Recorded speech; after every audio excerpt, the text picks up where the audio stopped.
Good morning, everyone. Welcome to episode 27 of Tank Bangers. I'm Joe Abbate. Thank you for joining me today at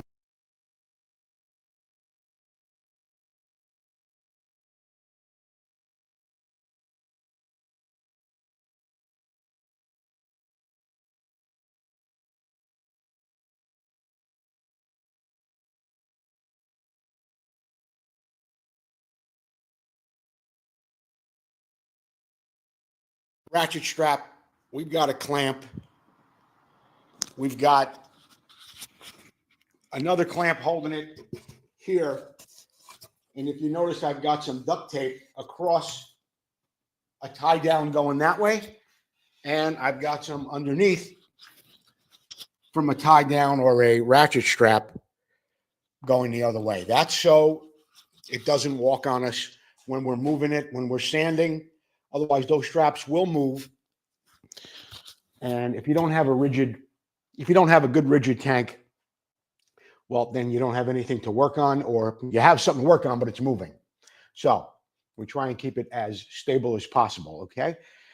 I hope you watched Vintage Motocross Q&A last night. It was a good show. We gave away some posters, some mag lights, some stickers. We had a really good show. We had Terry Good on with the Works For Me segment. We went over some Works swing arms that he had from Roger DeCoster, Joe Abbate, Sylvain Gabor's, and it was a very, very interesting segment. A little long. We were only able to run about 5 or 8 minutes of it.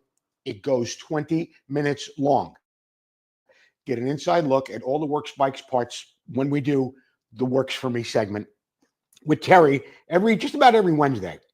So you can catch that. I reposted it. Same thing for Roy Vanderveer. Had a good video last night. Lengthy. We put it on for a few minutes about air forks, fork springs, things like that. Really good stuff. You could catch it all today on the Vintage Motocross Q&A page. I got to get moving here this morning, fellas, because I got to be out of here no later than 10 o'clock this morning.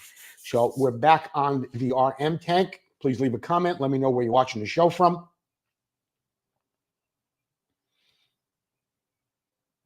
Oh, and I want to thank today's sponsor, Preston Petty Products. Be sure to visit them online at PrestonPettyProducts.com. Okay? All right. Let's get over to the tank at hand. And this is the side we worked yesterday. We had quite a bit of damage here. We have it all raised up. We do have some waves along the edge. That's because we had it in our vise.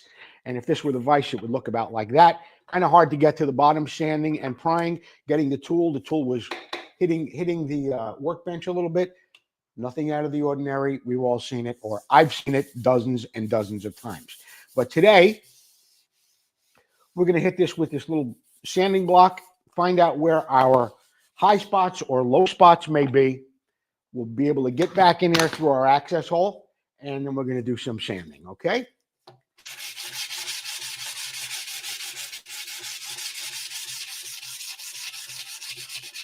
This is 240 grit. Is it 240? Yeah, 240 on this little sanding block.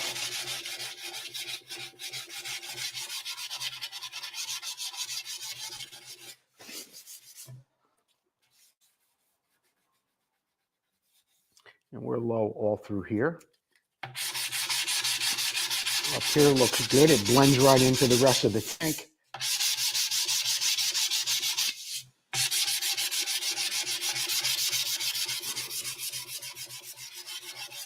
But down here at the bottom, we've got a little something going on.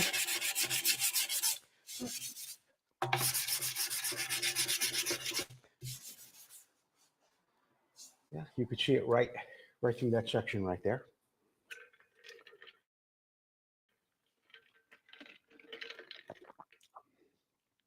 I don't know who's watching this morning. Let me know. Leave a comment.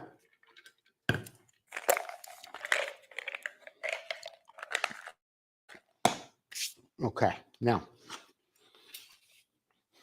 try and get in there with this guy.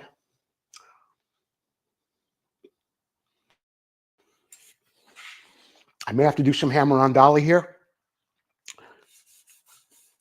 This low spot, it's not little, it's long. I don't want to pry on it too much.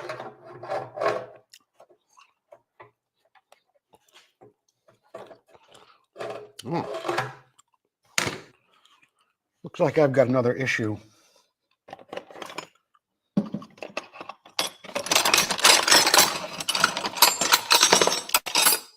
With having the tie down strap, and it's the only way I can do it, because there aren't many ways to secure a tank, a Suzuki tank.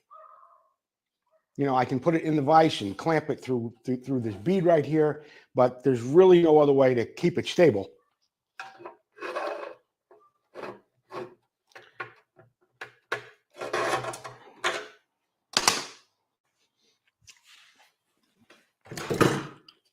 And you've heard me say it before, a lot of times here, what I'm doing, I mean, I'm doing for the first time too. I'm not just, in other words, I'm trying it for the first time today. So you're seeing it as it happens. And sometimes it takes, all right. We're going to have to put a little bend in this.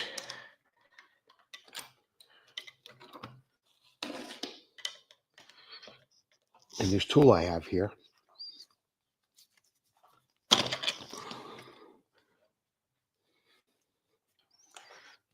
You're just going to have to bear with me for a minute while I'm off camera. I only have so many hands and so many cameras.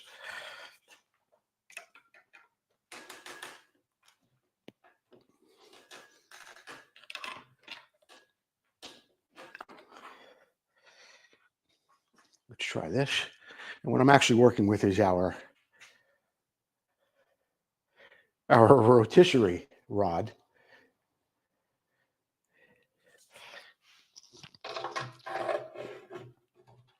But I'm having a little bit of a problem with the bend.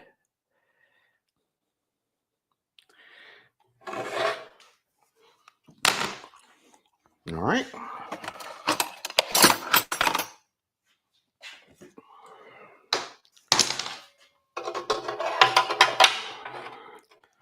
Let's see if we can grab it from a different way here.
Well, it's getting a little bit.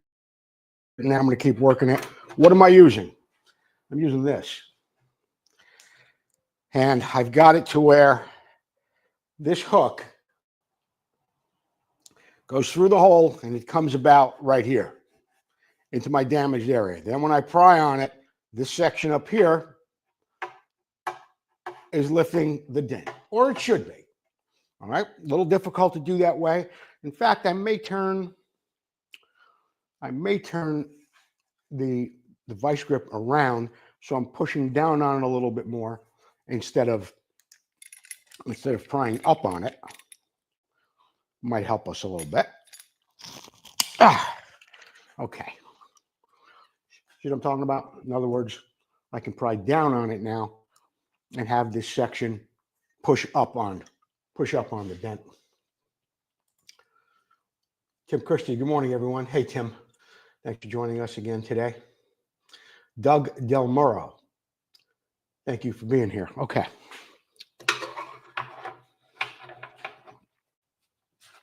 Let's give it a try again.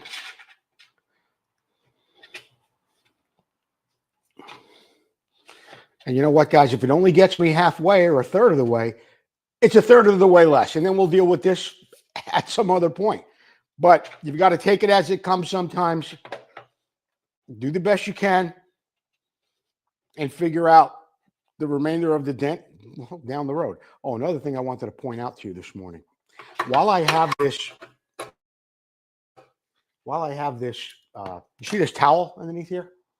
I've got towel like double and triple folded over. So when I put the tank on the bench and I'm able to clamp it down, it doesn't do any damage to the other side of the tank. So keep that in mind when you're working on something. Always have a good thick amount of towel and keep it there so you're not doing any damage to the other side of the tank.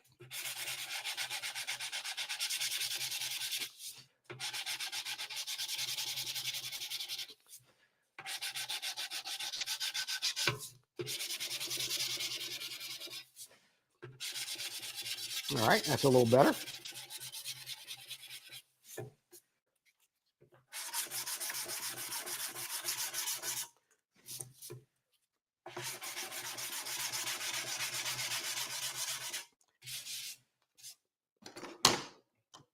Get it up there a little more if I can. But it was already back here. Now we're up here.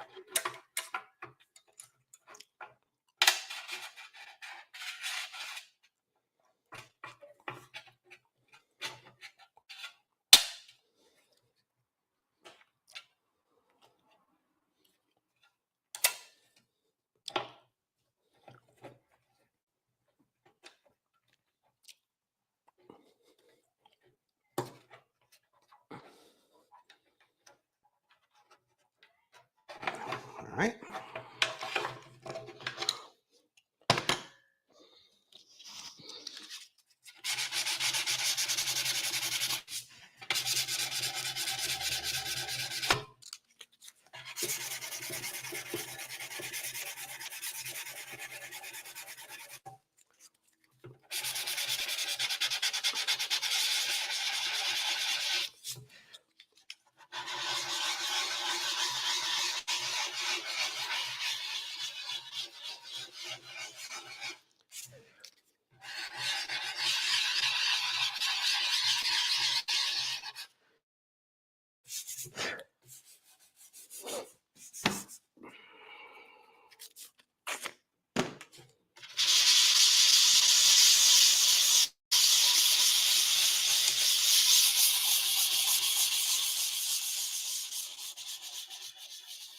Let me know where you're watching the show from. If you watched Vintage Motocross Q&A last night, let me know if you watched that show. We've been doing that show every Wednesday for almost 5 years now. Got a pretty good following, reaching about 1,750,000 people every 90 days. So, yeah, close to 1 million a month. Certainly 800,000 to 1 million a month, and still growing. Well,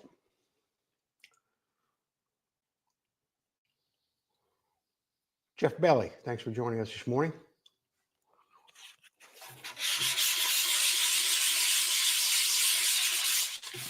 Okay.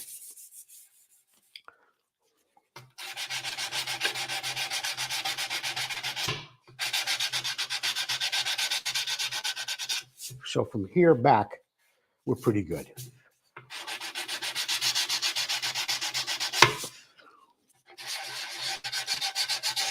Now, it's up in here, and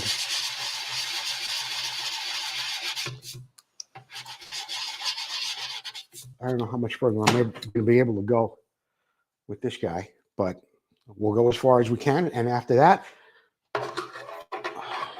we'll figure something else out. Where's my magnet?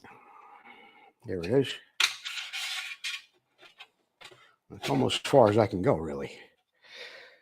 I really don't want to drill any more holes in the front of this tank.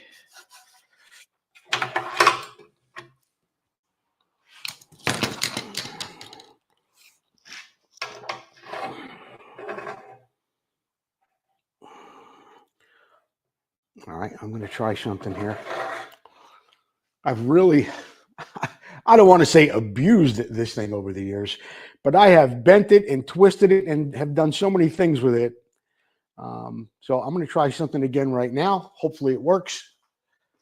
And I'll show you what it is in just a minute. I can't really swing the camera around to show you what I'm doing, but I'm putting it in the vise and I'm going to try and give myself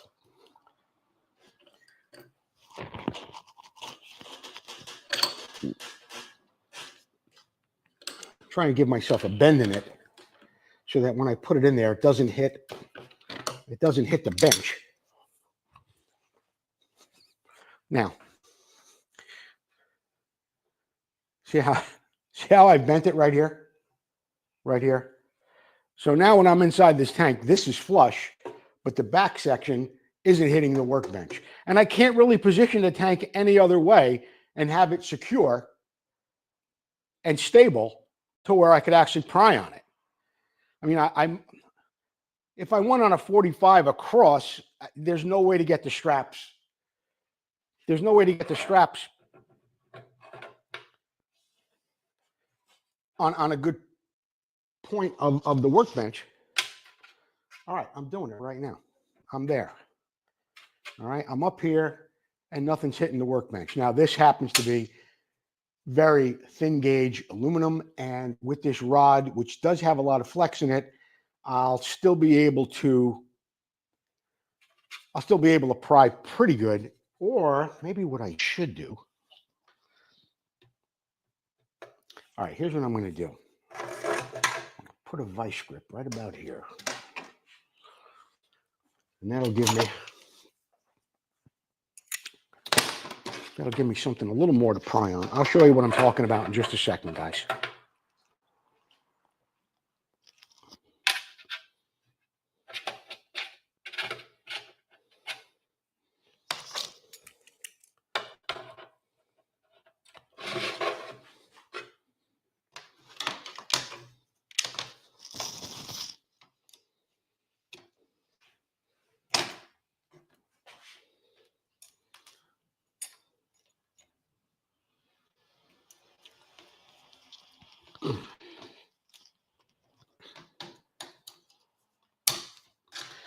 In other words, I got this vice grip on here now. So I'll be able to pry down a little bit on that rod. A little bit of an angle, but it's not going to take much to move the metal.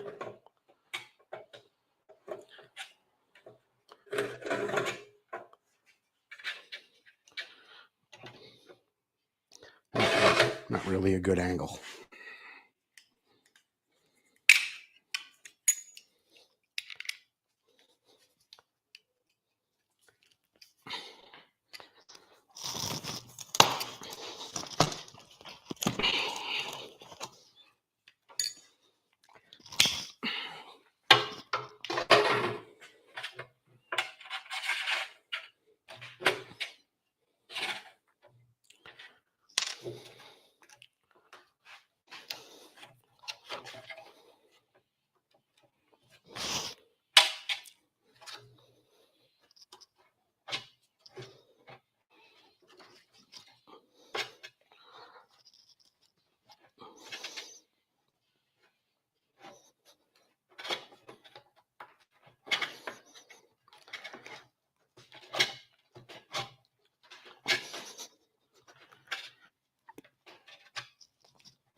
was wider, I got it closed up a little bit through this section. Going to have to work it a little bit more, but it's getting close. In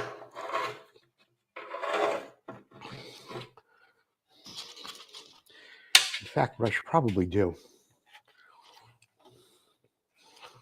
I think I'd have better luck if I did a little hammer-on dolly here.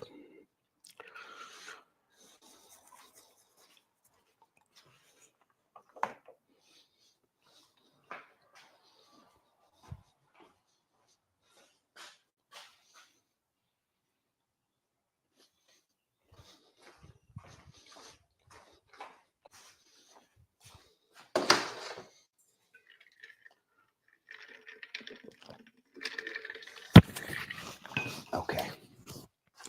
Now, magnet tells me where I am. I'm able to put a little additional pressure on it because I got that vice grip on the rod.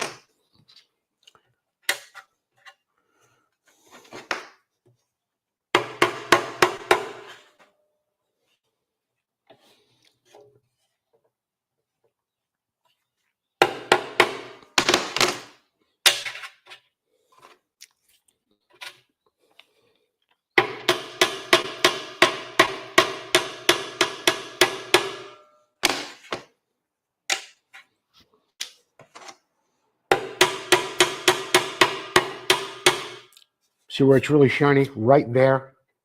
That's where that point is.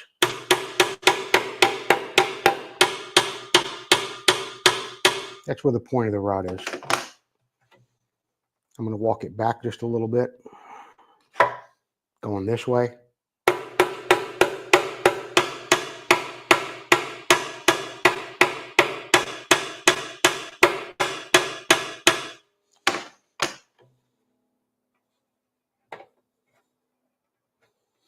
Check again with my magnet.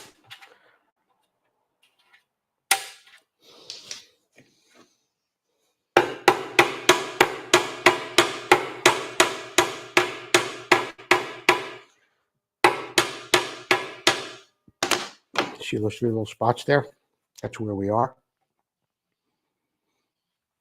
There's the point in there, don't forget. So I got to be careful.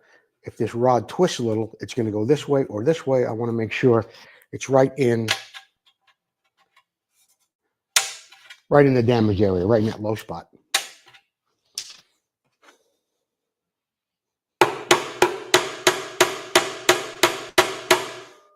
Another good one.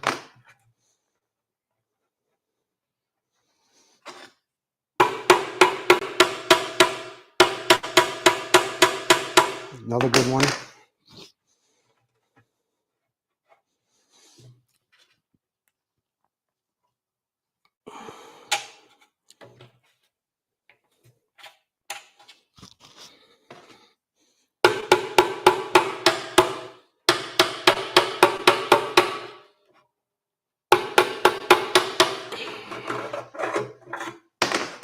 This is the way I'm doing it, guys. And I've got my right hand on that vice grip, putting a little pressure on it with my arm back here on the rod.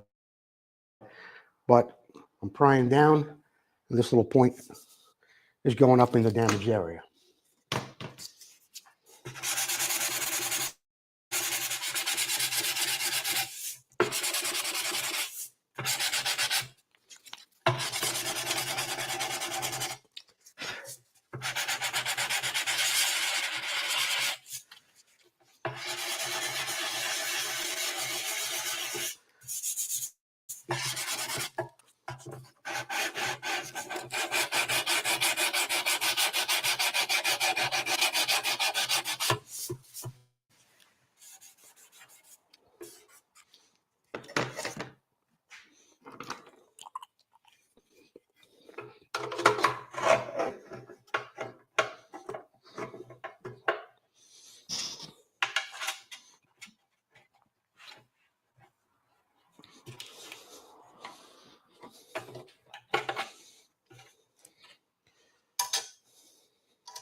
right here.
We're about 2/3 of the way up. I got about this much left from here to here.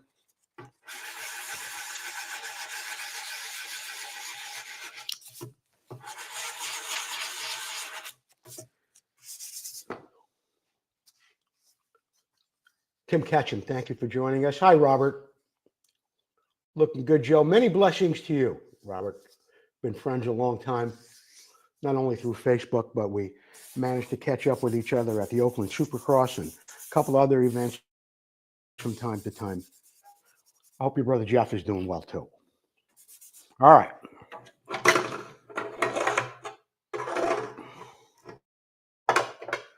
Where are we?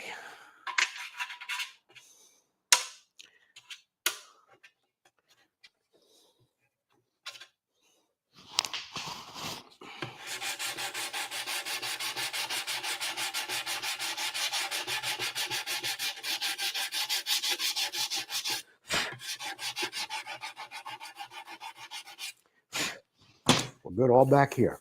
This is where the problem lies now, right in this area. Can I get that far up? I don't know. Let's give it a shot.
Nice through here where we had the problems earlier. We're up to about the last 20%, I would say. You know, that low spot went from here all the way back to here. And you know what? I don't know if this is going to work. I mean, I know it works. I just don't know how good this marker is.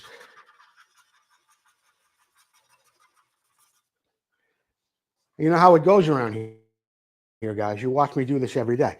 I can never find a really good Sharpie when I need one. And, oh, wait. You might have one. You ever hear Dykem? Dykem works really good, too. It's a blue layout dye that machinists use. It dries really quickly.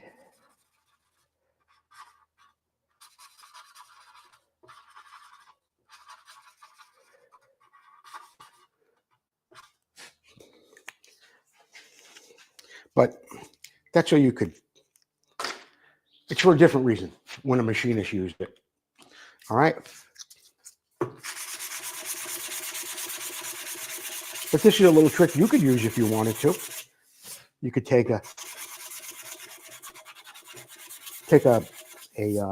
Sharpie and a good flat surface like this. Tells you where your low spot is.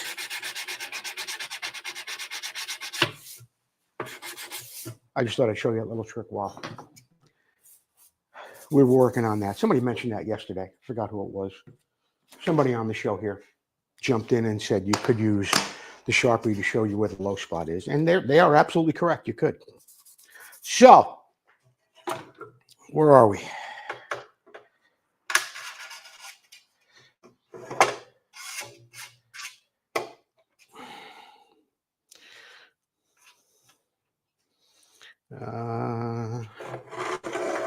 I'm going to have to move this back a little further because this is starting to hit the tank. So I'm going to move it back a little bit if I can. I'm sure I can.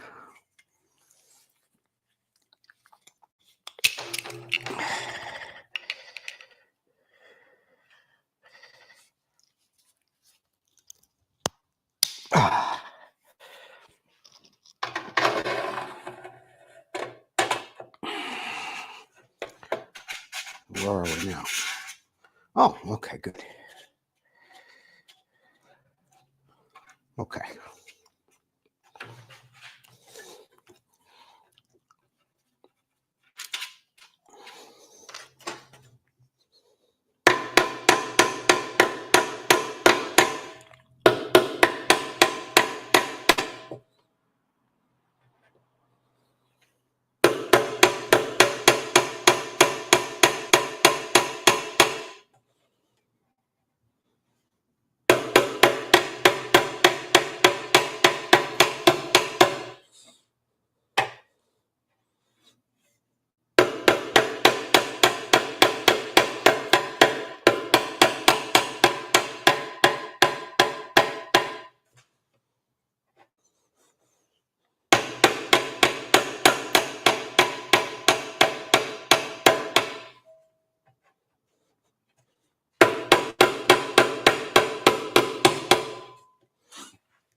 See, with the ink in there, you could also see actually where the high spots or where I've lifted it now, much clearer than without it. Obviously, where you can still see the marker is where the section is that I haven't lifted high enough yet. Let's stick with that. Let's try it again, guys.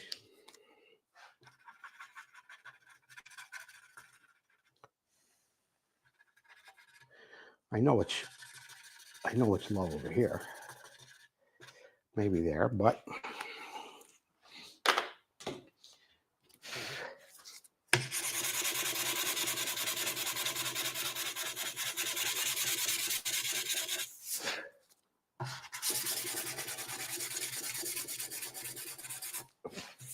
it's so shallow that the 240 grit is getting down into where the actual low spot is and taking the ink away.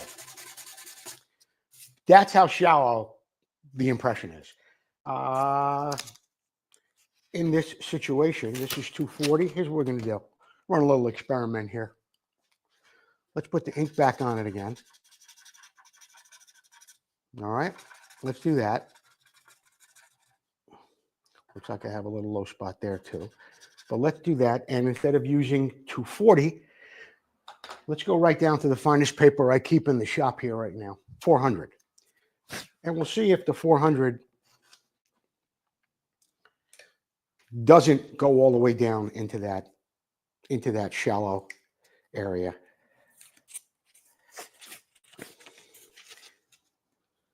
$400. Just going to put it across this way. I'm not going to go the whole length of the board. Go this way.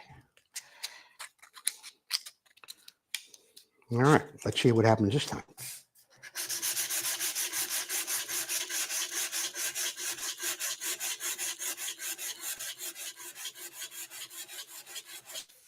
See how you can still see the ink? Where before the 240 was cutting into it because of the coarseness and the grit. I mean, you've seen it before, I'm sure. That's 80. That's 320. I mean, you could actually see the sand in that. This is too fine. And I was using 240, which is this. All right. And this is the 400. I mean, you could kind of sort of see the difference. Certainly a difference in color, but there's definitely a difference in texture and coarseness. Okay. So with the 400 on there, and the 400 is what I generally use when I think I'm all beautiful and everything's nice. And I've gone over it several times. You go over it with the 400. That gives you a better indication of where you really are.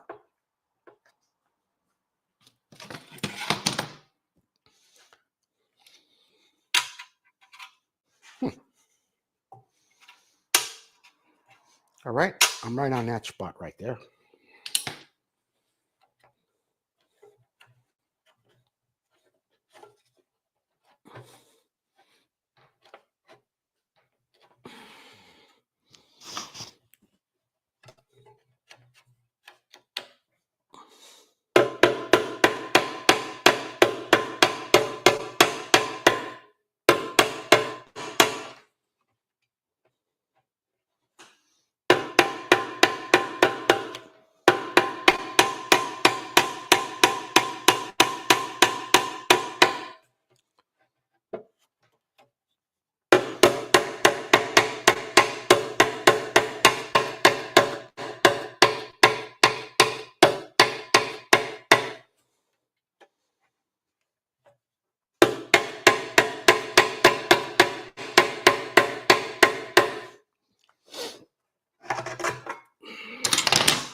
Because of the reflection from the fluorescent lights, I can still see. Oh, you can still see it there too. I'm looking on the camera. You can still see it there too. Hey, Ray Lindsley. Fast Guy Stuff. Big supporter of Vintage Motocross Q&A. Thank you, Sean Goins and FastGuyStuff.com. Yeah, you can still see it there. It's a little shiny right down in there.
Okay.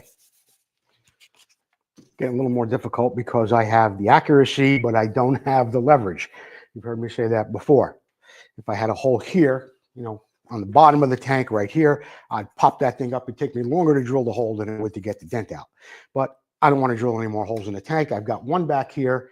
And when this Suzuki tank is sitting on that frame and it's strapped down, the frame rails are wrapped around this tank a little bit like that. At the back, you'll never see the weld. So while it may take me a little longer, I'm not going to sacrifice the integrity of the tank, and I'm not going to have to drill another hole.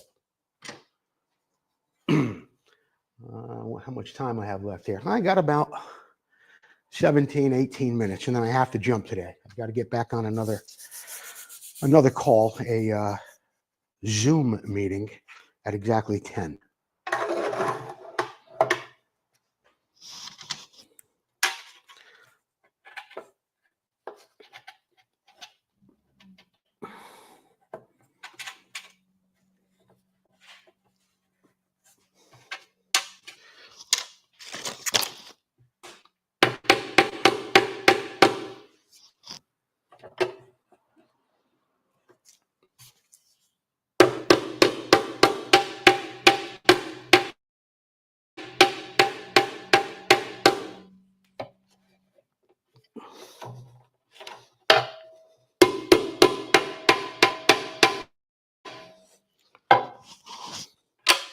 I had a feeling it moved down there.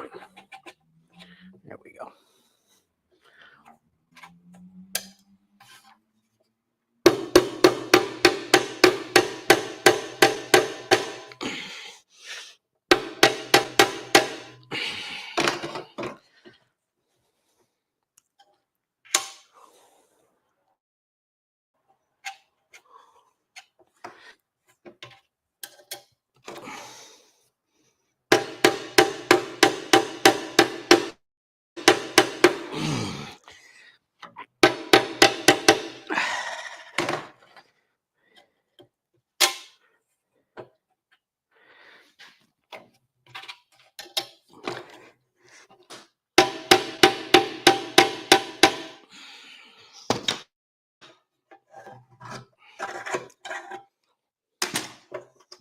Whoop.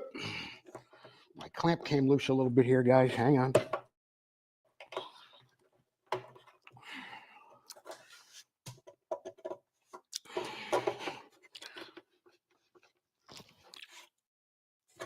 Okay.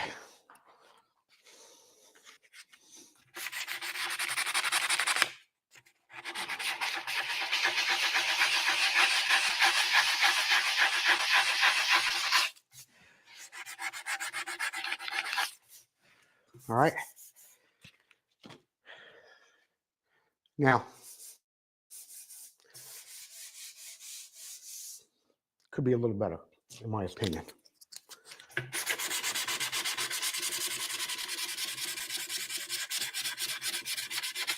But I've got not bad.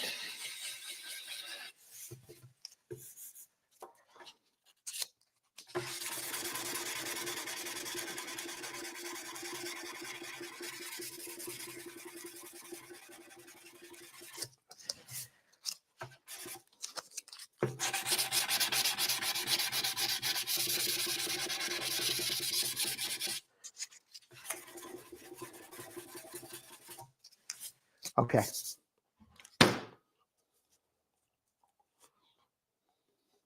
Alan Huey. My 76 RM125 only ever had very shallow knee dents and eventually paint wear.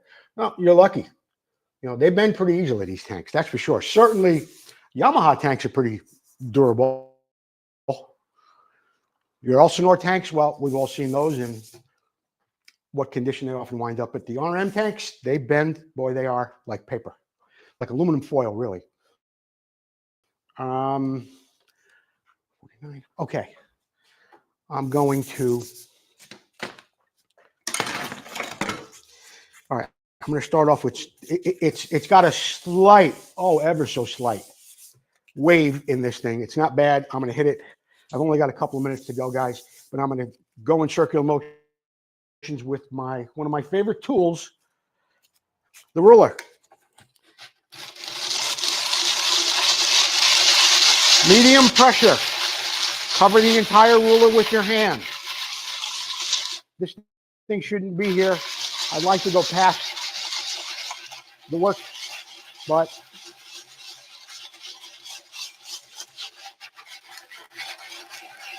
I guess I could do it this way.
All right, guys, getting a little late.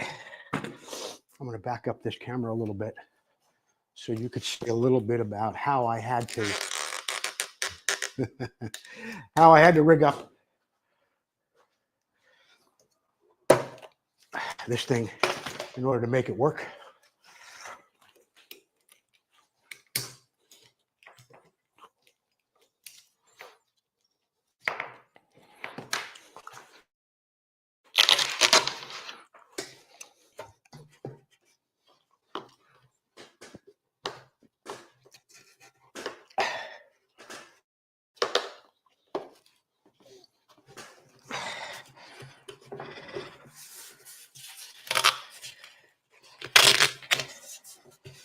All right.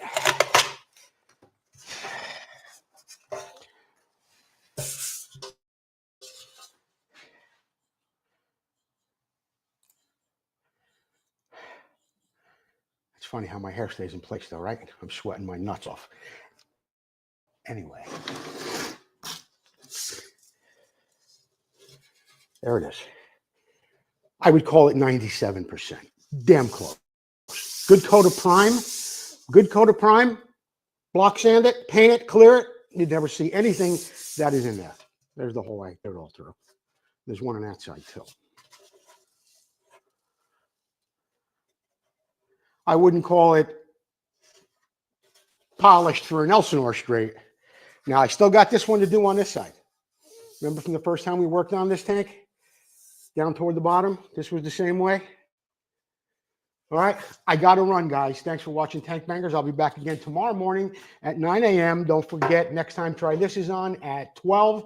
I added like 50 videos last night and this morning that you're going to be catching at different times. I can't explain it right now. I'll talk to you later. Have a good day.